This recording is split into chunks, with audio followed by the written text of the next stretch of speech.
Hi అండి, నమస్తే. నేను మీ Radhika. Welcome back to Radhika's kitchen and ideas. ఈరోజు మన వీడియోలో సేమియా పాయసం చిక్కబడకుండా ఇలా ఉండేలా ఎలా ప్రిపేర్ చేసుకోవాలో చూపిస్తున్నానండి. ఇది ఓన్లీ 10 నిమిషాలలోనే ప్రిపేర్ చేసేసుకోవచ్చు ఈజీగా. ఇక ఆలస్యం చేయకుండా సేమియా పాయసం ఇంట్లోనే ఈజీగా ఎలా ప్రిపేర్ చేసుకోవాలో చూపిస్తున్నానండి. ముందుగా స్టవ్ ఆన్ చేసుకొని ఒక కడాయిని పెట్టుకోండి. అందులో 2 స్పూన్ల నెయ్యిని వేసుకోవాలి.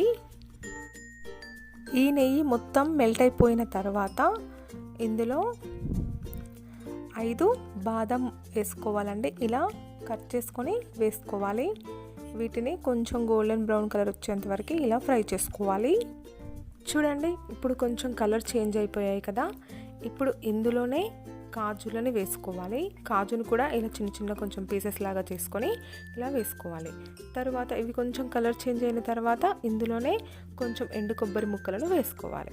వీటినంతా ఈ విధంగా ఫ్రై చేసుకోవాలి. చూడండి ఫ్రెండ్స్, మనకు డ్రై ఫ్రూట్స్ మొత్తం ఇలా కలర్ చేంజ్ అయిపోయిన తర్వాత మనం వీటిని ఒక చిన్ని గిన్నెలోకి ట్రాన్స్ఫర్ చేసుకోవాలి.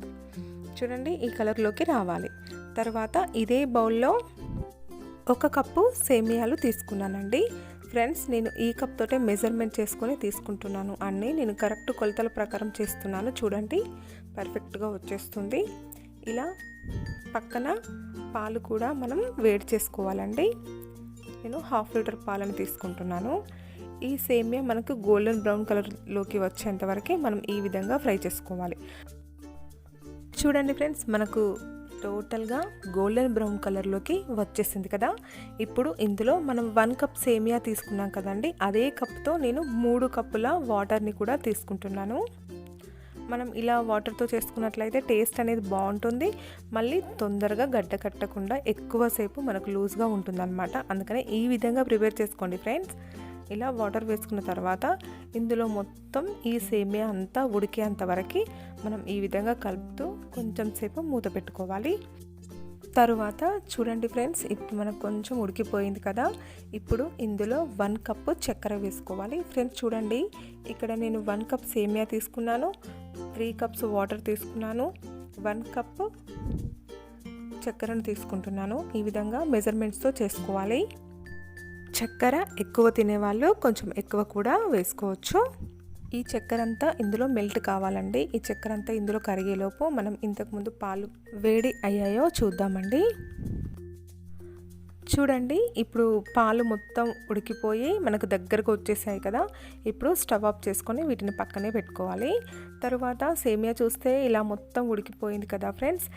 ఇలా ఉడికిపోయిన తర్వాత మనం ఇక్కడ సేమియా ఉడికిపోయిందో లేదో కూడా చూసుకోవాలండి. చూడండి, ఇలా అంటే మెత్తగా అయిపోయి ఉడికిపోయింది కదా. ఇలా ఉడికిపోయిన తర్వాత ఇందులో వేడి వేడి పాలను వేసుకోవాలండి. ఇలా పాలు వేసుకున్న తర్వాత మనం స్టవ్ ఆఫ్ చేసుకోవాలి. ఇప్పుడు ఇందులోనే కొంచెం ఏలకుల పొడిని యాడ్ చేసుకోవాలి. మనం ముందుగా ప్రిపేర్ చేసుకున్న డ్రై ఫ్రూట్స్ను కూడా వేసుకోవాలండి. తర్వాత ఇక్కడ పూర్తిగా ఆప్షనల్ అండి, నేను నెయ్యి కొంచెం వేసుకుంటున్నాను. ఇలా నెయ్యి కొంచెం వేసుకోవాలి. ఇలా వేసుకొని ఒక 10 నిమిషాల పాటు మూత పెట్టుకోవాలి. చూడండి, తర్వాత ఎంత బాగుంటుందంటే మీరు ఒకసారి ఈ విధంగా ట్రై చేయండి. ఈ న్యూ ఇయర్కి ఈ విధంగా ట్రై చేసి మీ ఇంట్లో ఎలా వచ్చిందో నాకు కామెంట్ రూపంలో తెలియజేయండి ఫ్రెండ్స్. మీకు కనుక నా వీడియో నచ్చితే లైక్ చేయండి, మీ ఫ్రెండ్స్ అందరికీ షేర్ చేయండి. ఇలాంటి మరెన్నో వీడియోస్ పొందడానికి నా ఛానల్ని సబ్స్క్రైబ్ చేసుకోండి. ప్లీజ్ సపోర్ట్ మీ friends. Thank you for watching friends. Bye.